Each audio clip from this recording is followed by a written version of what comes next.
Hi, it's Hannah with WTI, and I have a new hobby, making books. This binder has made it so easy, and I have found so many ways that I need to make little books. So this machine, it looks a little high-tech, but it is so simple to use. To punch the holes, all you do is line the paper up against these dots so you can see where the holes will be punched.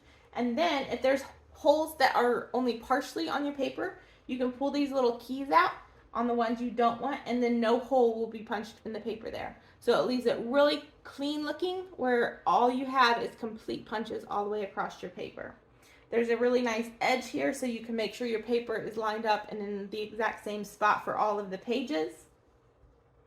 Then to bind, you have this really nice roller, and then you just get this started into the book in the first few hole punches, and then you put it against the roller and it rolls it all the way through. This was super quick. It is really heavy duty. It can punch through up to 20 pages at a time. I even did cardstock and I did about 10 of them, and it punched through them with no problem.